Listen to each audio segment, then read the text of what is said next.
Inspired by the life of the savvy and ambitious Colombian businesswoman Griselda Blanco comes a new Netflix original limited series. Griselda tells the story of a devoted mother who, with her lethal blend of charm and relentless savagery, creates one of the most powerful cartels in history. Witness Sofia Vergara's captivating transformation into the godmother of the underworld. Griselda, now streaming only on Netflix.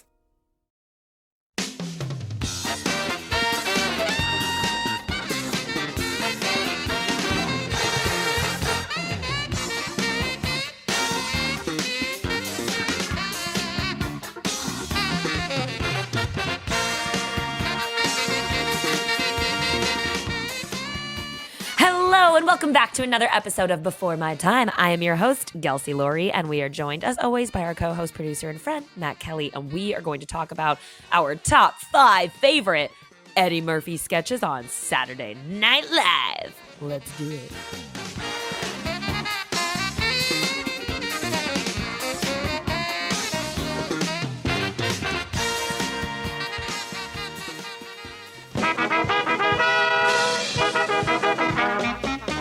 We're here to entertain you. We'll sing your songs for good times, the best times. You can't go wrong. We'll two-step, a new step. It won't be long. When the Dixielands are playing, soon you'll be swaying. So come on, sing along.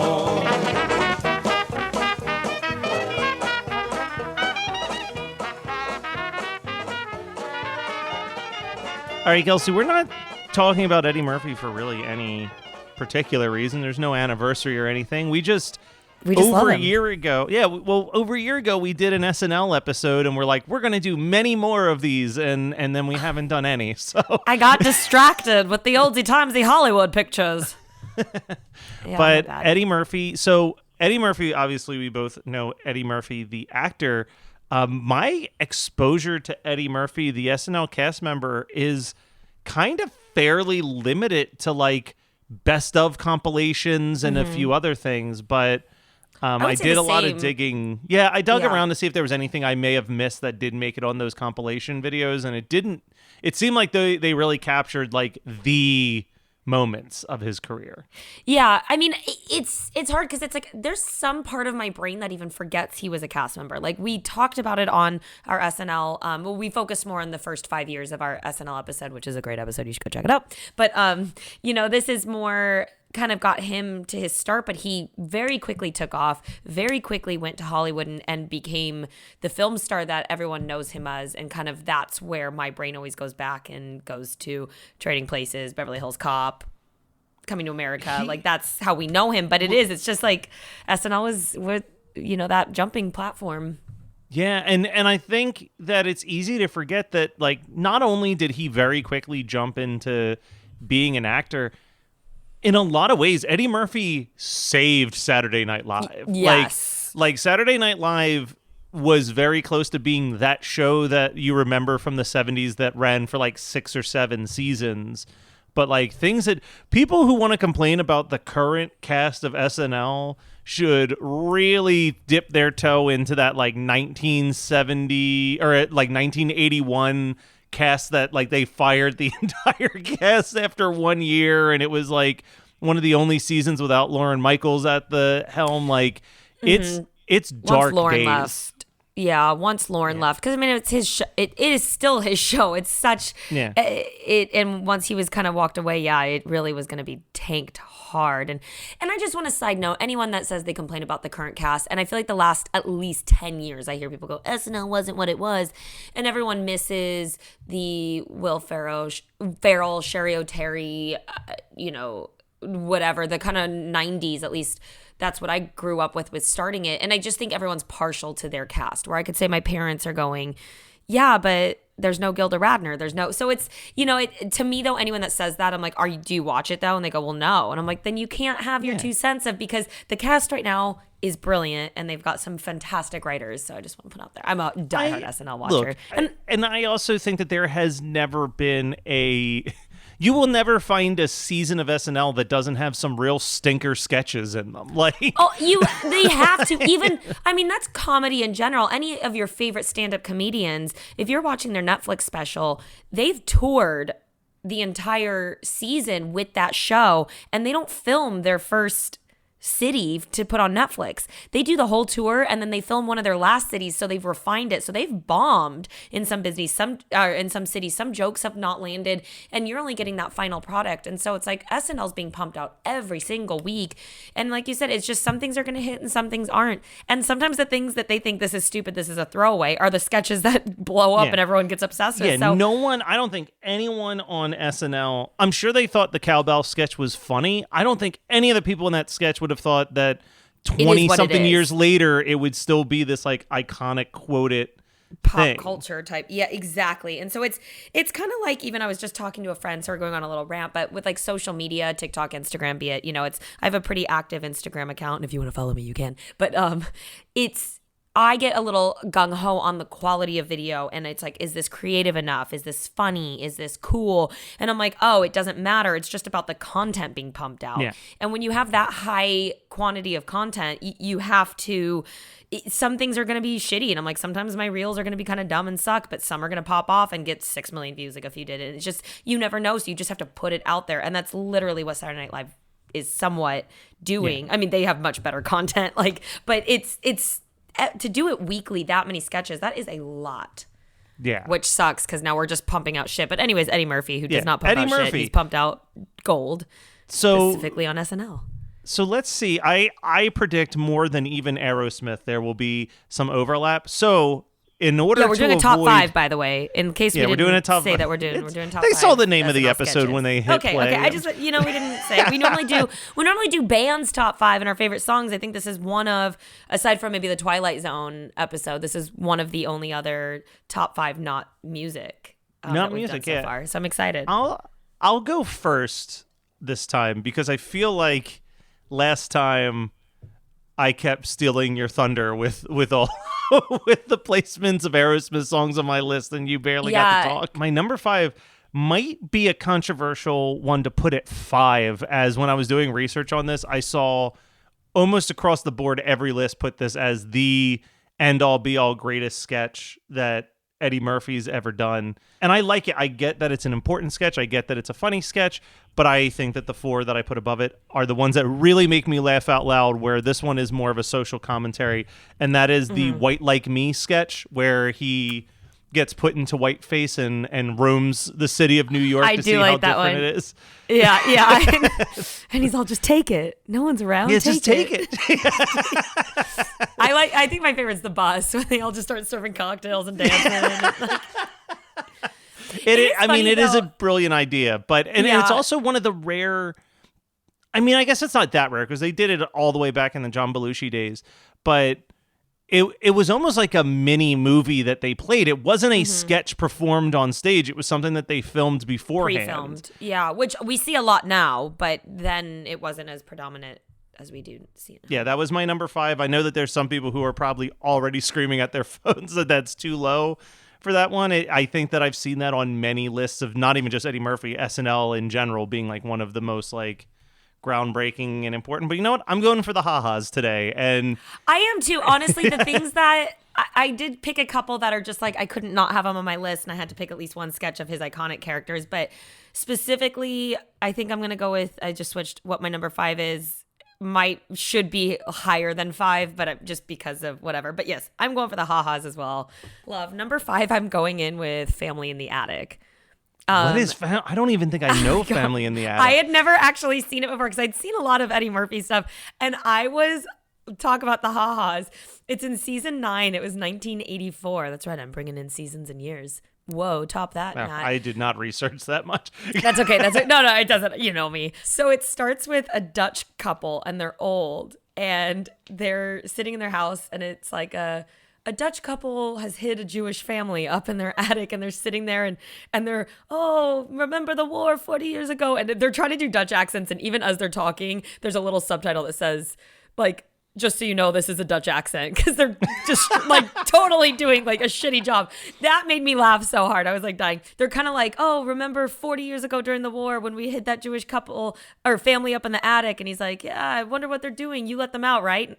No, I thought you let them out. And so they go and they run up, and there's this old Jewish family up in the attic, and nothing makes me laugh harder than Eddie Murphy playing an old Jewish man. Like, it's one of my, and he does it all the time. Like, he does it a shocking amount of times. I didn't realize how much he did it. And obviously, me being an old Jewish man myself, nothing gets me to haha more. And so it's Eddie Murphy sitting there, and there's two fully grown, like one woman, still has pigtails, but she's like 50. I think she even says like, I'm 55, but she was like a child when they got hit, and they're like, is the Gestapo here? And they're like, hi, no, we're just checking on you. And he's like, and Eddie Murphy does this whole like, the Dutch couple feels terrible. So like, should we get you food? You haven't eaten. I haven't eaten in 40 years, but sure, why not? You should bring me food. And so she runs down and brings up this tray, and he sits and he opens it. He goes, ugh, chicken. I mean, I'm not complaining. Okay, I'll take it. And like just plays into this whole kind of martyr, just typical Jewish, like, and he takes a bite, and it's just the funniest thing. And the young girl who's now in her 50s is like, all over the Dutch man, just because she's like, I'm horny, and she's like, my body has been going through so many changes, and so eventually they end up, I think she's like, oh, you don't want chicken, I'll bring you eggs, and she brings up the eggs, and Eddie Murphy opens it and he goes, ugh, eggs, like, they're scrambled. It's fine, I'll eat it, it's fine, I'll eat the eggs. Like, and I was laughing so hard. And then the Dutch couple goes, wait, we hear them, the Gestapo. And they run out, and they're like, let's leave them in there forever. I don't want to deal with them. So I highly, when we're done with this, you'll have to watch it. It was so I'm definitely gonna have to track that funny. down. Yeah. All right, so my number 4, I don't know why, in my soul, based on the type of person you are, I feel like this is on your list a little bit higher. It weirdly might be the Eddie Murphy sketch that I quote the most, which is the fifth Beatle. I don't think I've seen it. Oh my God. Eddie Murphy claims to be the fifth Beatle that got cut out of the band before they were a huge hit. And he's like, I was the saxophone player on the early Beatles songs. And they're like, well, I don't remember there being a saxophone in those songs. He's like, that's because they cut me out, man. He's like, I wrote all the songs. They cut everything out. And he's like, I even have old demo tapes. And it'll like hit play and it'll be like Love Me Do, but there's just a sax just playing over top of it. Oh my God, why and I remember he's like, that? He talks about how he wrote all the hits, but they changed it. He's like, I Love You was, She Loves You was called She Loves You, Man. It's A Ticket to Ride was called She's Got a Ticket to Ride and the Bitch Don't Care, Man. It's so fun. He's bringing out the photos, and it's like these badly photoshopped pictures of like famous Beatles moments, but with Eddie Murphy just standing there with a saxophone in his hands.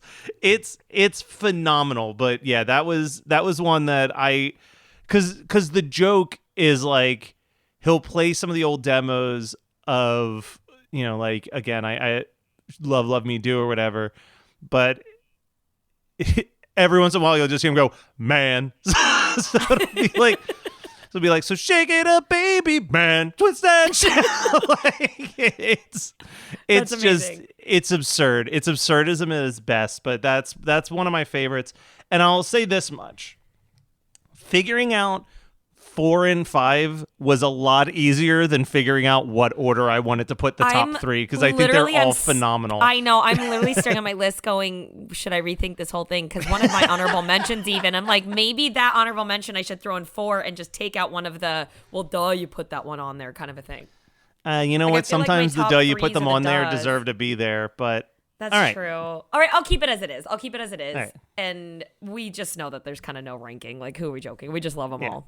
This is just an excuse for us to talk about Eddie Murphy's SNL. All right, so then I'll go.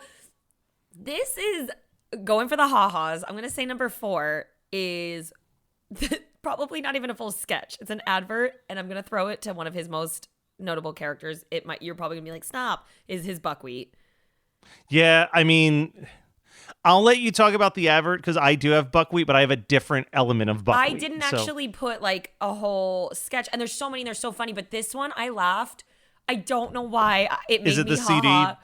No, Buckwheat it's the sings? jeans. It's the buckwheat jeans. And he's laying down in like a full side and they're like going up the leg like, the jeans, are they this jeans? No. Are they these kind of jeans? No. And it's that sexy voice. And then it's him sitting. He goes, Ote! And he's just like, and then the next shot is him leaned over in his ass and there's an Ote etched or like in the jeans. And I laughed so hard, Matt. I was like, this is not even a full sketch. This isn't even doing justice of everything he's done with Buckwheat. And I was like, this is going on my list because it made me laugh so hard. I mean, all of those. I'll save my thoughts for later on with the fullness of the Buckwheat stuff. But like, yeah, like even the Buckwheat Sings CD that's is one of like my so his funny. best Like hits. They're unstice fee times a lady. I do it. It's so brilliant. That might be the most iconic character he ever played. Yeah, and that's why it's crazy that I'm like putting it at 4, but I just am just because it was such a short one. But yeah. So my number 3, when I first started building this list in my head, my number 3, I was like, this is definitely my number 1. There's no competition. And then the more I thought about it, it dropped down a couple slots. For mostly because it's such a one-note joke, which is kind of what's so funny about it, but it's also so short. James Brown's Celebrity Hot Tub. Wait, that's my number 2. All right. Well, I'll hold. I was gonna flip it because I'm putting one of his most iconic things in 3, but I like have a dual tie. There's 2 James Browns that I was like, I'm just gonna talk about them both. We'll hold because it just made me laugh so hard. Again, we're just so going for the ha-ha. Yeah. So all right, so let's hear your number 3 then. I feel like my number 3 is gonna be your number 2. It's Gumby, damn it. No, Gumby, damn it, did not make it anywhere, not even on my honorable mentions. I don't know what it is. I never enjoyed the Gumby sketches. Oh, God. I love the Gumby. And the one that you love old Jewish voice Eddie Murphy, though. Yeah, I was like, Eddie Murphy being old Jewish Gumby. Like, it's so funny to me. My dad actually dressed up like Gumby. There was this big like mayor's ball they did every year in the city I grew up in. They don't do it anymore. I don't know. And there would be these tables that you would buy out for the fundraiser. And so my parents were part of a table and you dress up. There's different themes every year, this, that. And so they were at the Saturday Night Live table. So my mom dressed up as Rosanna and Adana and my dad dressed up as Gumby. So we always had this giant, like, just like when he wore Gumby costume in my house. It's amazing. I love that. So I love Gumby and I love Gumby making a movie about his life.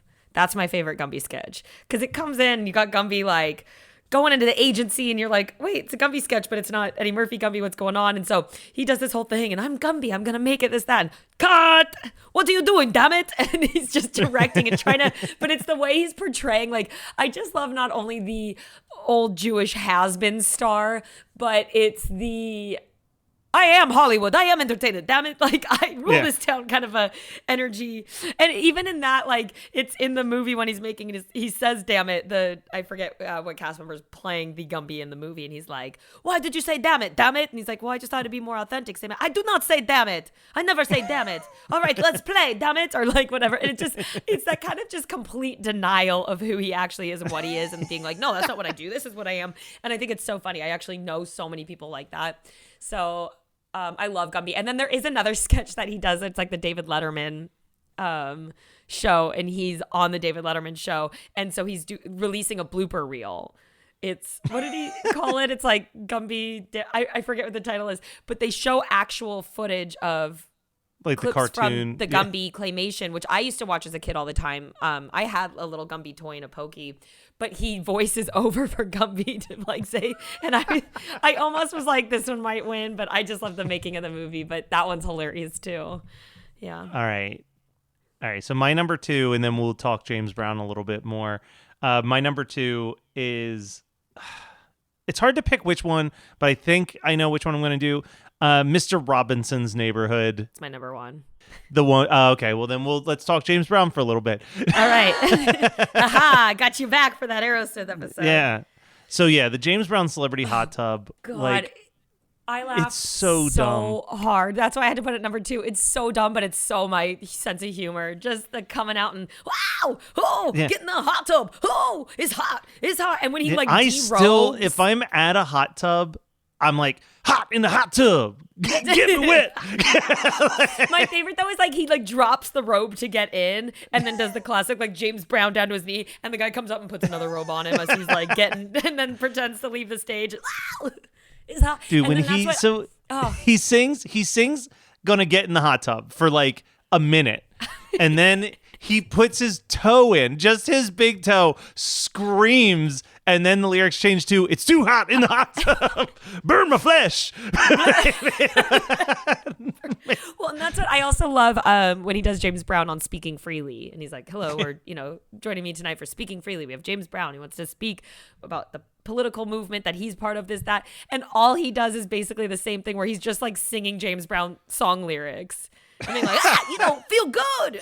No, but good. And like, it's just, that's all he does. And it's so funny to me. And credit to the band. The band that's playing as his backup is absolutely killing it. I do agree. It's just too good. And it has that, he's, it's funny. It's just like everything, it's kind of a side note, but on an Eddie Murphy note, it's everything he does is so Eddie Murphy. And obviously he's so talented in the films we come to know and love him almost more in that decade of the 80s. He still always is kind of, man, like, I don't know. He's always very Eddie Murphy. But yeah, on SNL, it just like you get this range. And I think it says something for every cast member is that, once you go to films, you're a lot more conduced to your stereotype that you have to play. Yeah. Rachel Dratch's book talks about this a lot, how she's like, in Hollywood, I can either be a lesbian or a troll.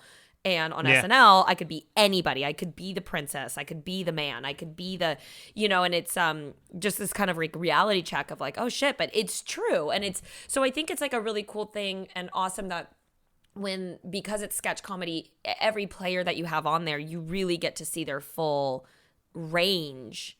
Whereas like Eddie Murphy's never going to play an old Jewish man in a movie. No. Like, that's just never gonna. I guess like Nutty Professor, we kind of get like a. I was gonna say every once in a while when he's playing like 40 characters, but you would never have him in the starring role playing an old Jewish man. Exactly, and it's like it's fun to get to see him do. Even his James Brown is just like he might have moments in a film, but if he's in Beverly Hills Cop, he's still him, or I don't know. It's just I just love going back and watching all of these different sketches and just seeing this huge Rolodex of his talent.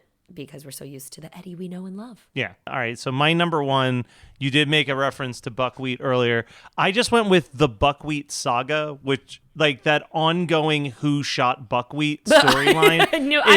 When you said you had something, I was like, it's gonna be the Who Shot. Like it's so good, and it was like how long they stretched it out, the amount of times they played it back. Like, let's play it one more time. Like again, one of those like weird things that you start to quote is the footage of him getting shot. There's the voice in the background. It's just like, hey, Buckwheat. Like right before, like I think about just that all the time. But yeah, it's so good. It's such a ridiculous concept. And yeah, so you said America mourns. Like, I love that. Yeah, America mourns. And then Buckwheat. it goes into the subplot of the person who they're pretty sure shot Buckwheat, and they're like doing the interviews and it's also played by Eddie Murphy, like the lone gunman. They're interviewing the people in town. They're like, he was so sweet. He was nice. He was very charitable. They're like, do you think he killed Buckwheat? Oh, absolutely. That's all he ever talked about. So it was just, it's actually one of the few sketches from this time period where I'm like, I actually feel like the coverage of mass tragedies is even more relatable. Like that skit is almost more relevant in the like sensationalized way that we cover that stuff than ever before. So yeah, that's my number one. That thing is an absolute comedic masterpiece. But yes, Mr. Robertson, we got to talk about it. Like, I think that's probably his best. Most well known, I would say on SNL. I mean, that's what it's. Let's just start with saying it's fucking hilarious. Dude, the amount of times that I just yell, "Who hit it?" Like, who That was really good, Matt. Did not expect I do that it out a of you. lot. If someone knocks on my door, I still do that if I know it's And a friend it's coming over. that like nice, friendly kid front, or kid. I grew up with Mr. Rogers, and so it's like watching this. It's just the whole concept. Actually, I read that Mr. Rogers was, he was always flattered when people did impersonations or made fun, but he also did have a problem with this because he's like, it's not just parents watching, kids are hearing this too, and so subliminally they're getting these messages from this kind of, hey, boys and girls, and he's like, that's not good, because Mr. Rogers is the same. But I think my favorite episode, watch this, season 9, 1983, is when the word of the day, it's the babies episode, and he's like, boys and girls, that brings us to our word of the day, bastard, and he gets the baby in the basket, and he's like, what smells like sour milk? They're all so good though. Every time that I find another Mr. Robertson sketch, it's more funny than the previous one. It's unbelievable. Yeah, I mean, if you're doing anything Eddie Murphy, even outside of SNL, and that's not somewhere in your top 5 like greatest Eddie Murphy characters, you're crazy, because you're right. It's that he nails the Mr. Rogers-ness of it, but also the absurdity of it. We'll go to a quick commercial, and then we'll come back for honorable mentions for the outro. Look at you.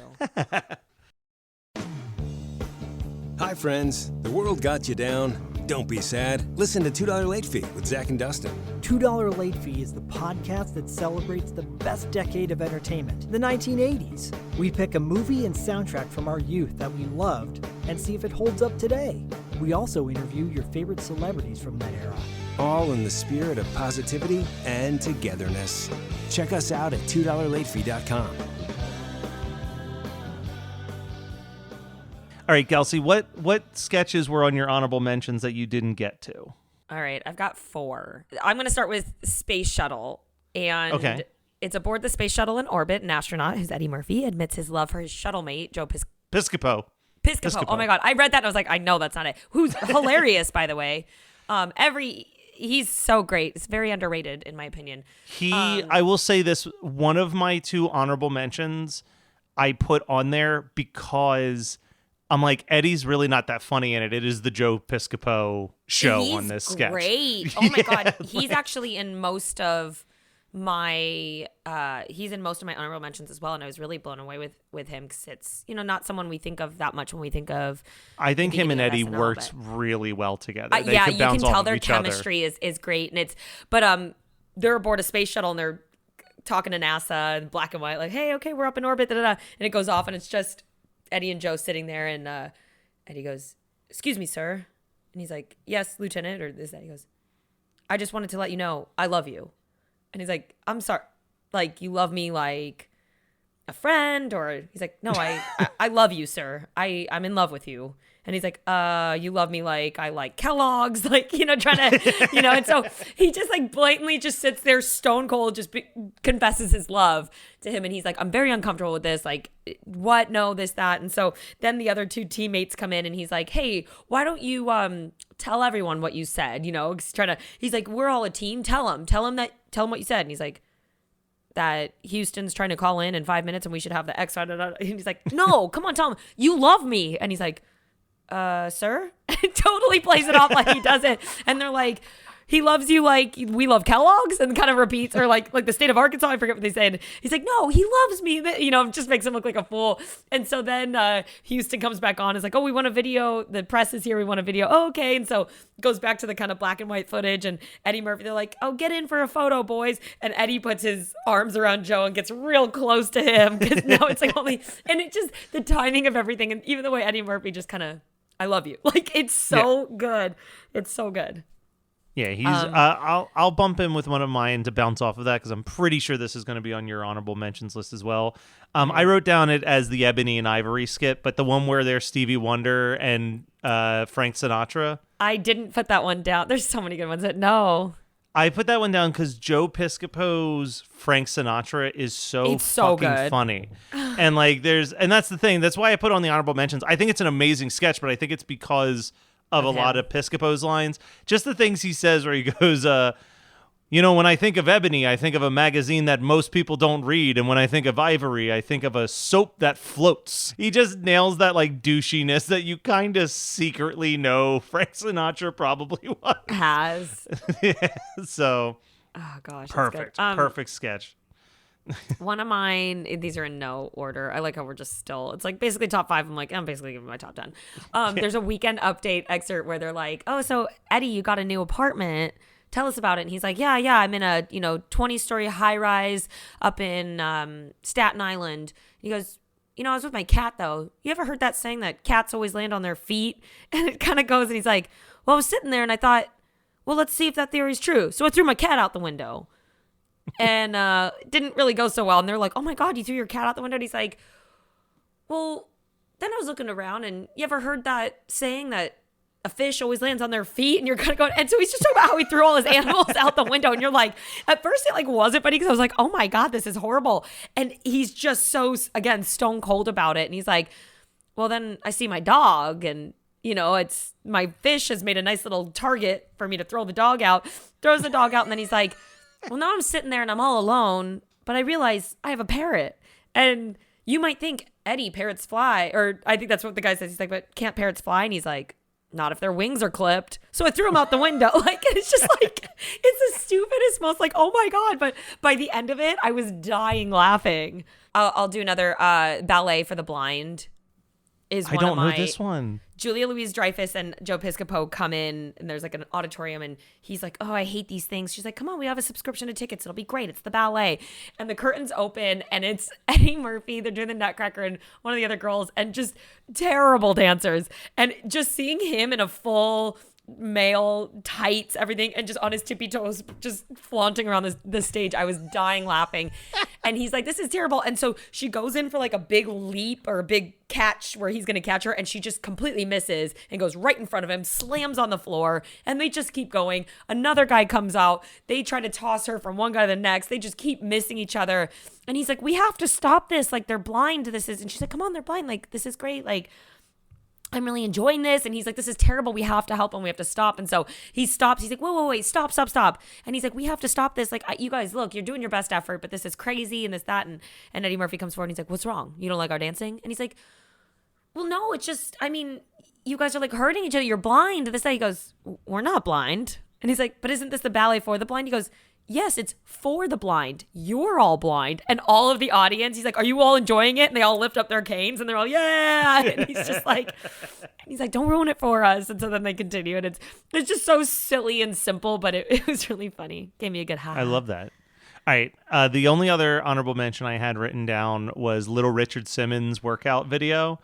I do not think I've seen that. He plays a perfect combination of Little Richard and Richard Simmons. So it's a workout video, and it's, a bunch of people standing there, and he comes out and he's doing a pitch perfect Richard Simmons voice where he's like, all right, everybody, it's time to get in shape. We're going to sweat to the oldies.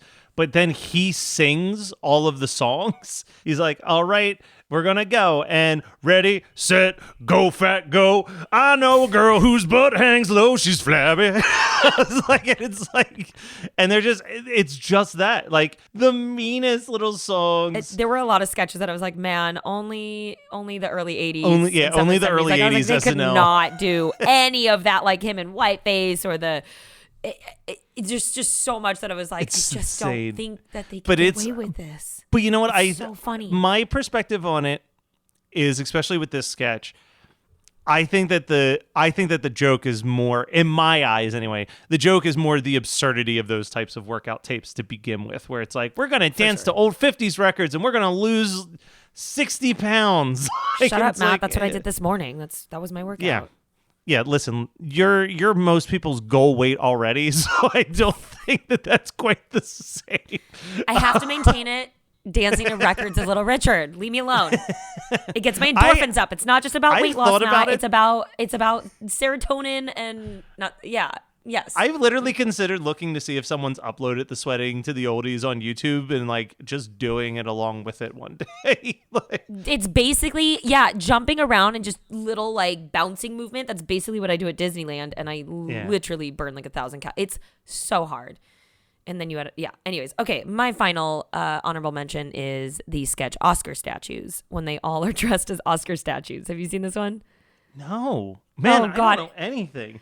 It's so funny. It's like Joe Piscopo, Julie Louis-Dreyfus, Eddie Murphy, and I forget who the fourth one is. And they're all like standing there and they're like, all right, next up. And they're like, oh, what statue are you? And he's like, because Joe Piscopo's like, you know what I am. He's like, I'm Best Picture. And they're like, what are you? And he's like, oh, I'm best editing for a foreign film documentary, this, that, and they're all like, you know, it's all like who they are. And then I think it's Eddie Murphy's like best actress, like, oh, you get to go home with all the ladies. And he's like, I've been with this person, that actress, this. And he's like, and they have these like stands, and so when they walk to each other, their feet, they have to like shuffle, and it's the funniest thing. It's so funny. And then it ends up that Joe Piscopo is like actually lying, and they're like, next up, best trainer for dogs and monkeys in movies. And then they're like, and the winner is blah blah blah. And he's like, I need to go to the bathroom and movie. And they're like, wait, are you the award for best dog and monkey trainer? And he's like, yeah, I am. And they're like, it's okay. Like, we're all equal, and you go, and someone had to train those monkeys so well. And he's like, you're right. And so he goes off the stage, and then they all start like laughing at him. They're like, I love those ensemble cast sketches where they're like, how can we get every single cast member in here for like a sketch? And I think I've referenced it before, but all of the superheroes having a dinner party is like one of my all-time favorites from the classic era, where like John Belushi's Hulk and Chevy Chase's Superman or whatever. And I just always remember Ant-Man being like, hey, check this guy out, Superman. He can shrink to an ant, and he's as strong as a human. Kelsey, if there's any sketches that we didn't mention, where can people go and let us know that we have just ruined their day by not talking about one of their favorites? Yeah, let us know that you have completely had your day ruined by us on Instagram. You can find us at @BeforeMyTime_podcast, or on Facebook, just search Before My Time and we will pop up right on our wall. Send us a message, comment on a post, send us a DM, just connect with us in some way, letting us know how much of an uproar you're in. And also, if you wouldn't mind just leaving us a quick review while you're here, if you have the time, it would be greatly appreciated. Just like we greatly appreciate each and every one of you for listening every week. Hope to see you next week, and have a glorious day. Bye.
You're listening to the Geekscape Network.